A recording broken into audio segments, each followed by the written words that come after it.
जिस प्रकार ब्रज की गोपियों को वेणु की ध्वनि नहीं, कृष्ण के शब्द सुनाई दे रहे हैं,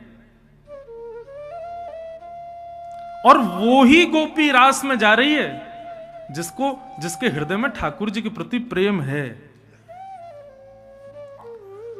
सब गोपियां अपने कार्यों को यथावत वहीं छोड़ करके दौड़ी हैं कृष्ण से मिलने के लिए। ऐसा भी किसी गोपी ने विचार नहीं किया कि मैं अपने कार्य को व्यवस्थित करके संभाल के तब जाऊं, नहीं, जैसे ही स्वर आया तुरंत दौड़ी है कृष्ण से मिलने। यह भी विचार नहीं किया कि मैं किस अवस्था में हूं, किस स्थिति में हूं। वर्णन करते हैं शुकाचार्य जी, ये प्रेम की बंधुओं अद्भुत स्थिति है, ये सामान्य लोगों को समझ में पल्ले ही नहीं पड़ेगी। जिनको पड़ रही है वो भाग्यशाली मानना। कोई गोपी अंजलोचने अपने आंख में काजल लगा रही है, एक आंख में काजल लगाई था कि वेणु की ध्वनि में स्वर आया, अरे गोपी जल्दी आ, मैं तेरी प्रतीक्षा कर रहा हूं। बस एक आंख में काजल लगाया, दूसरे में लगाने का विचार ही नहीं, तुरंत दौड़ी ठाकुर जी से मिलने के लिए।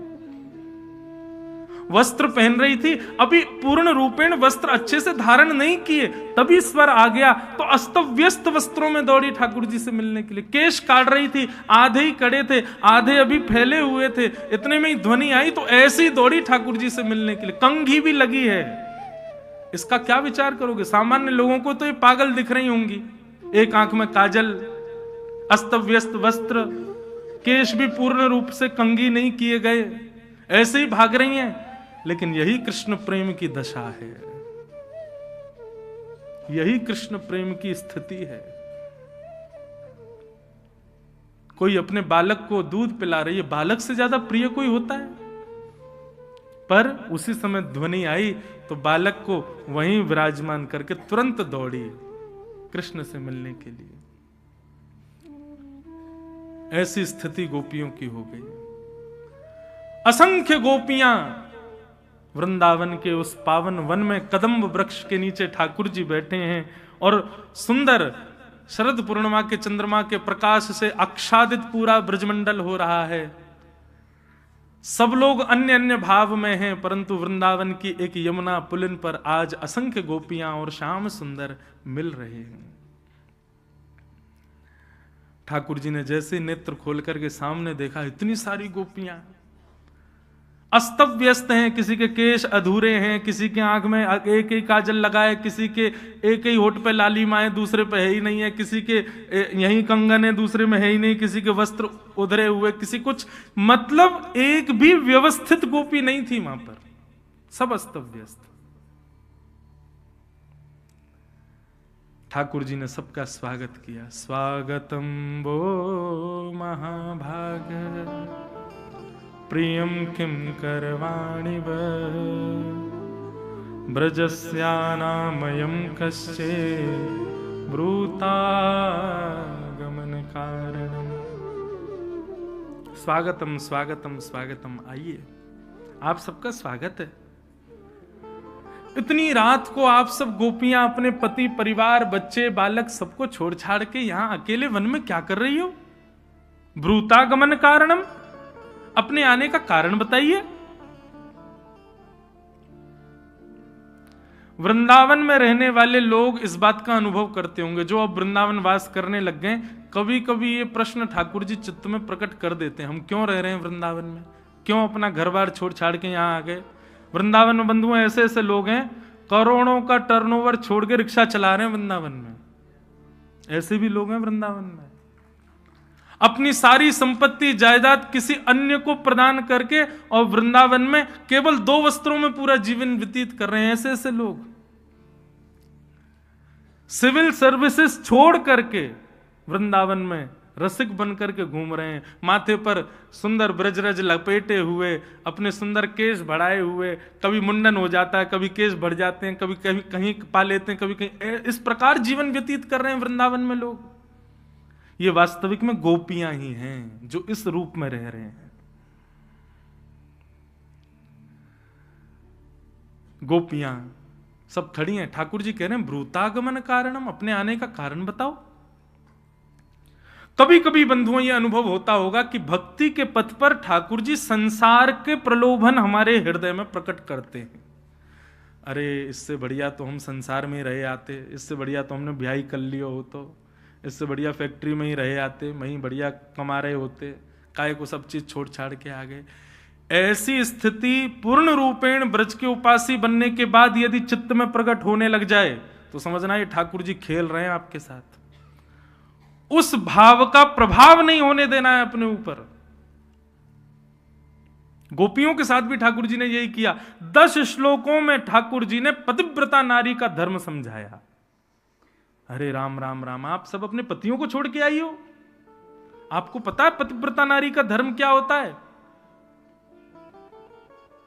गोपियां चुपचाप सुन रही हैं और ठाकुर जी कह रहे हैं कि भर्तु शुश्रूषणम स्त्रीणाम परो धर्मो मायया तद्बंधूनां च कल्याणम प्रजानां चानुपोषणम।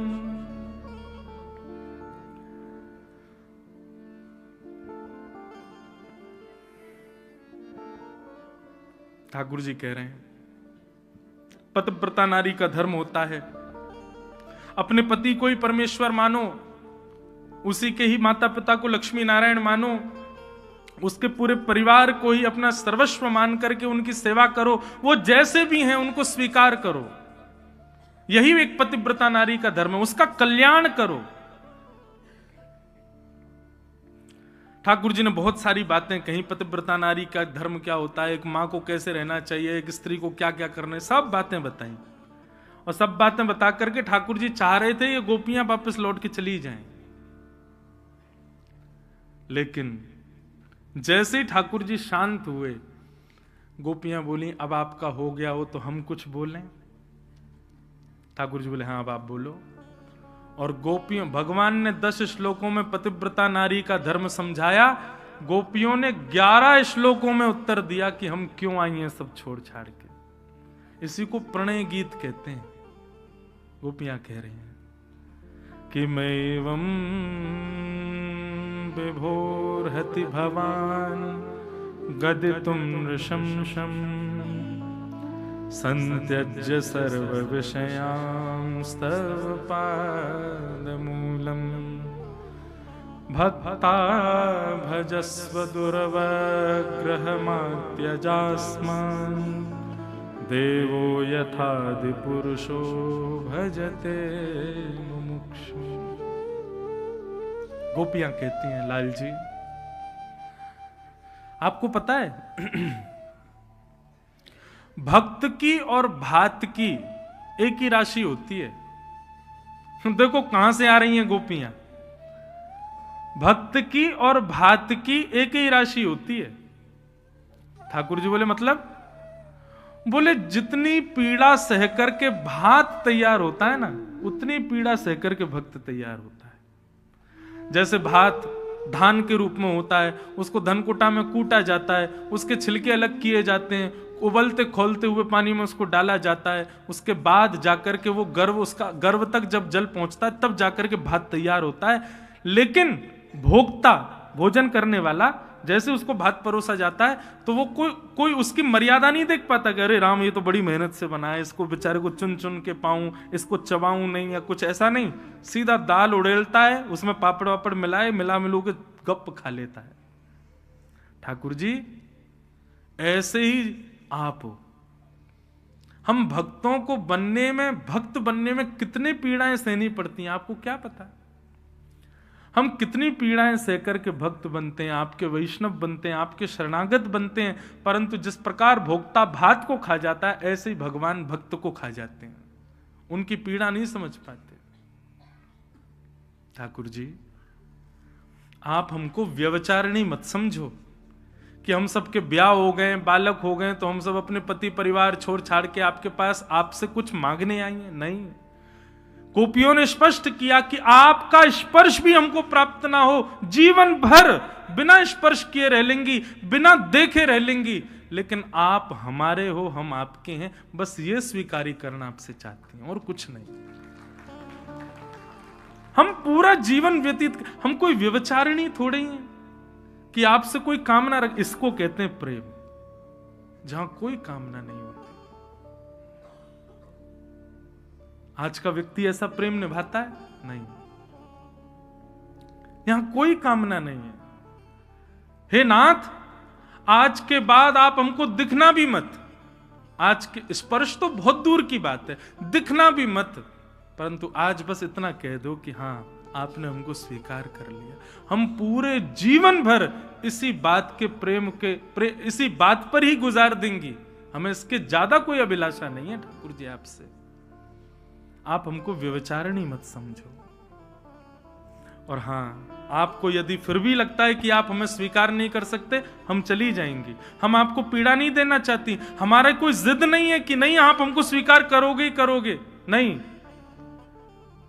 बस हम एक बात कहना चाहती, हम चली जाएंगी, लेकिन एक वस्तु हमारी आपके पास है, वो हमको वापस करो। भगवान बोले क्या? चित्तम सुखेन भवता पहतम ग्रहेषु यन्निर्विशत्युत करावपि गुह्य कृत्ये। गोपियां कहती हैं, हमारा मन आपके पास है भगवान, हमारा मन आपके चरणों में है, हमारा मन आप में अटक गया है। कृपा करके हमारे उस मन को आप अपने आप से दूर कर दो। हम अभी चली जाएंगी लौट करके, कभी नहीं आएंगे दोबारा। हमारा मन हमको वापस कर दो भगवान। क्यों? क्योंकि इसके बगैर यदि हम वापस लौट करके जाएंगी, पति कहता है ये बनाओ, हम कहते नहीं बनाना। क्यों? मन नहीं है। मन कहां है? मन तो कृष्ण के पास है। बच्चे कहेंगे माँ हमको मेले में ले चलो, हम कहेंगे नहीं जाना। क्यों नहीं जाना? मन नहीं है। मन कहां है? मन तो कृष्ण के पास है। सास कहेगी ऐसा करो, हम कहेंगे नहीं करना। क्यों नहीं करना? मन नहीं है। मन कहां है? मन तो कृष्ण के पास है। हम किसी लायक नहीं रह पाएंगे ठाकुर जी। आप हमको वापस भेजना चाहते हो तो हमारा मन जो आप में लग गया है उसको हमें वापस कर दो, हम अभी चली जाएंगे। पुनश्च याद दिला दूं, ये प्रवचन करने वाली गोपियों की आयु 6 वर्ष से लेकर के 120 वर्ष तक की है, और ठाकुर जी 7 वर्ष के। ये काम लीला नहीं है बंधु, यहां कोई कामना नहीं है, ये स्वच्छंद प्रेम लीला है। इसीलिए मैं कहता हूं, संसार में प्रेम किसी से नहीं हो सकता। अगर होगा तो केवल कृष्ण से होगा, और किसी से हुआ तो वो अट्रैक्शन हो सकता है, प्यार हो सकता है, लगाव हो सकता है, लेकिन प्रेम यदि होगा तो केवल और केवल वृंदावन चंद से ही हो सकता, और किसी से नहीं हो सकता, और किसी से कभी संभव नहीं है। क्योंकि श्री कृष्ण के अलावा अतिरिक्त कोई भी प्रिय लगा, चाह के बिना कोई प्रिय लगेगा ही नहीं। आपके अंदर चाह तो होगी, ये चाहिए इससे, लेकिन ठाकुर जी से प्रीति करोगे तो उससे उनसे कोई चाह हो ही नहीं सकती। उनसे उन्हीं की चाह है, और वह भी ना मिलेंगे, बस चाह बनी रहे, हम तड़पते रहे, इसी में जीवन निकल जाएगा। यह है स्वच्छंद प्रेम। गोपियों ने जब यह बात कही कि हमारा मन लौटा दीजिए, ठाकुर जी के नेत्र सजल हो गए। भगवान ने विचार किया, बोले अरे गोपियों, मैं तो आपकी परीक्षा ले रहा था कि आपकी स्थिति कहां है। अब मुझे समझ आ गया। चलो अब हम कुंजों में विहार करेंगे। और ठाकुर जी रास विहार करने लगे। इतने में ही कामदेव आ गया। भगवान बोले तुम कहां घुसे चले आ रहे हो भाई? बोले सुंदर स्त्री पुरुष जब मिलते हैं तो मैं आ जाता हूं। भगवान बोले भाग यहां से, स्त्री पुरुष नहीं है, ये जीवात्मा और परमात्मा है। कामदेव बोला नहीं मैं तो आऊंगा। भगवान बोले तो तू प्रवेश करके दिखा। जैसे ही वृंदावन में कामदेव ने प्रवेश किया, ठाकुर जी ने इतना सुंदर रूप धारण कर लिया कि भगवान के रूप को देख करके कामदेव भी मूर्छित होकर गिर पड़ा, और भगवान का नाम पड़ गया मदन मोहन। बोलो मदन मोहन लाल की। मन की बात कासों ना कहिए, कहिए तो केवल मदन मोहन से कहिए। बंधुओं, एक सूत्र बता रहे हैं। कई लोग कहते हैं मन की बात कह देने से मन हल्का हो जाता है। ऐसे कहने वाले ही आपकी बात को फैला देते हैं सब जगह जाके। मन की बात कासों ना कहिए, किसी से मत कहो, और यदि कभी कहने का मन हो, नहीं रह पा रहे कहे बिना, तो मदन मोहन सो कहिए। वो आपकी बात समझेंगे भी और उसका कोई ना कोई निदान करेंगे भी। बंधु ठाकुर जी ना सांकेतिक रूप में बात करते हैं, आप उनका संकेत समझा करो। जैसे कई बार क्या होता है, कोई पीड़ा आपको सता रही है, आपने ठाकुर जी से कहा ठाकुर जी ये पीड़ा है इसको दूर करो, लेकिन कुछ अवधि तक वो दूर नहीं हो रही, तो ठाकुर जी का संकेत समझो, बेटा ये पीड़ा तुम्हारा निर्माण कर रही है, इसको होने दो, स्वीकार करो। अगर उसमें आपकी भलाई नहीं होगी ठाकुर जी तुरंत दूर कर देंगे, लेकिन पीड़ा में भी कई बार भलाई होती है। इसलिए किसी किसी के जीवन में यदि बहुत पीड़ा है तो निश्चित है वो पीड़ा आपका एक ऐसा निर्माण कर रही है जो आगे चल करके लाभकारी होगा, उसको स्वीकार करो। ठाकुर जी के संकेत समझो। भगवान ने गोपियों के साथ रास किया, रास में ठाकुर जी क्या कर रहे हैं, नाच नहीं रहे, हर गोपी को प्रायोरिटी दे रहे हैं। हर गोपी के पास जाते हैं और जाकर के उसके गले में गलवियां डाल के बैठ जाते हैं। गोपी के अपने सुंदर पटका से उसके पसीना पहुंचते हैं, वो कहती है अरे कन्हैया मोर तो जे खावे को मन है, रसोई ठाकुर जी बना के ले आते हैं। इस प्रकार ठाकुर जी सहज हो गए हर गोपी के लिए। थोड़े थोड़े समय हर गोपी के साथ व्यतीत करने लगे और इसी का प्रमाण यह हुआ कि गोपियों को अहंकार हो गया।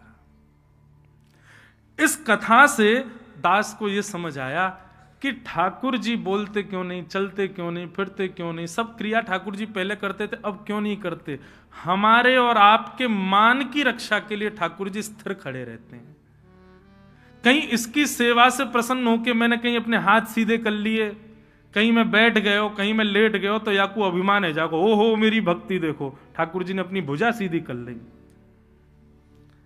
कहीं हमको अभिमान ना हो जाए, इसलिए ठाकुर जी मूर्तिमंत खड़े रहते हैं। देखो इतनी रक्षा कौन कर सकता है हमारे मान की। आप एक आसन पर बैठ नहीं सकते 4 घंटे से ज्यादा, लेकिन ठाकुर जी 550 वर्ष से ऐसे ही खड़े हैं। किस लिए? ताकि ये दर्शनार्थी जितने सेवक मेरे सामने हैं, कहीं इनके कई लोग कहते महाराज जी हमारी भक्ति से रीझ ही नहीं रहे ठाकुर जी, कोई लीला कर ही नहीं रहे हमारे संग। अरे इसीलिए नहीं कर रहे क्योंकि अभी भी ठाकुर जी को भय है, कहीं मैंने लीला कर दी और याकू कहीं अभिमान है गया तो। हम अपनी बात बताएं, हम अपने लाल जी को ऐसे गले में टांग करके ले जाते हैं, जब कहीं फ्लाइट में जाना होता है गले में बैठे रहते हैं। एक बार विदेश जा रहे थे, कोई नहीं था, मैं और लाल जी दोनों हवाई जहाज में बैठे, रात की बात। हमने कि लाल जी अब तो यहाँ कोई ना है, कोई ना देख रहा हो आपको, या भुजा को नीचे कर लो, सहज हो जाऊं, मैं किसी को नहीं बताऊंगा। खूब देर तक अब मैं बार बार ऐसे करूं, 5 तक गिनती करूं, 1 2 3 4 5, आंख खोलूं, ठाकुर जी वहीं खड़े हैं, कुछ नहीं कर रहे। फिर पता अपने आप ऐसा संकेत हुआ, ठाकुर जी बोले तू तो सबसे पहले कथान में जाके बता देगो कि मेरे ठाकुर जी ने यूं हाथ किया, या हमारे तेरे सामने ना करूंगा। कहीं हमको हमारी सेवा से ठाकुर जी रीझ गए इसका अभिमान ना हो जाए, इसके लिए ठाकुर जी एक स्थिर बने रहते हैं। कहां तक कहीं कई लोग स्नान कराते हैं, उनके हाथ से गिर और जाते हैं ठाकुर जी, फिर भी ठाकुर जी बेचारे लुढ़क के आ भी नहीं करते। क्यों? कहीं मैंने कर दिया तो ढिंडोरो पीट देगो। कई बार देखने को मिलता है सोशल मीडिया पे, वो कई लोग ठाकुर जी को दूध पिलाते हैं, वीडियो बना के डाल देंगे सब जगह, देखो हमारे ठाकुर जी दूध पी रहे हैं। क्यों? इसीलिए तो ठाकुर जी सहज नहीं होते कि कहीं आपको अभिमान ना हो जाए। हम तिलक लगा लेते हैं तो अभिमान हो जाता हमको कि हमसे बड़ा कोई भक्त नहीं, हम बड़े वैष्णव। ठाकुर जी को आपके भीतर काम आ जाएगा, क्रोध आ जाएगा, लोभ आ जाएगा, ठाकुर जी सह लेंगे, लेकिन अभिमान आ गया ठाकुर जी सह नहीं पाएंगे। इसलिए उस मान की रक्षा के लिए ठाकुर जी एक रूप में रहते हैं। गोपियों से सहज हो गए ठाकुर जी, और गोपियों को अभिमान हो गया कि हम बड़ी सुंदर हैं, हमारे रूप पर, हमारे भाव पर ठाकुर जी श्याम सुंदर रीझ गए। ठाकुर जी बोले गलत बात, सौंदर्य पर रीझना होता तो तुमसे लाख गुना सुंदर पूतना बन के आई थी, मैंने उसको देखा तक नहीं। इसी बात से गोपियों तुमको सोच लेना चाहिए था कि मुझे सुंदरता नहीं आकर्षित करती, और आप आज अपने सौंदर्य पर अभिमान कर रही हो। और ऐसा होते ही ठाकुर जी वहां से अंतर ध्यान हो गए। अभिमान हृदय में है, तो ठाकुर जी दूर ही भागेंगे। आप वृंदावन आने के प्लान बनाते रह जाओगे, बार बार कैंसिल होंगे, निश्चित कहीं मान है। उस मान को दूर करो। सब गोपियां विरह आतुर होकर के खोज रही हैं, श्याम सुंदर कहीं मिल जाओ। तुलसी से पूछती हैं, वृक्षों से पूछती हैं, सबसे पूछ रही हैं, तुमने हमारे प्रियतम को देखा? लेकिन किसी से भी प्रत्युत्तर नहीं मिला। विरह आतुर होकर के समस्त गोपांगनाएं यमुना तट पर आ गईं और यमुना तट पर श्री जी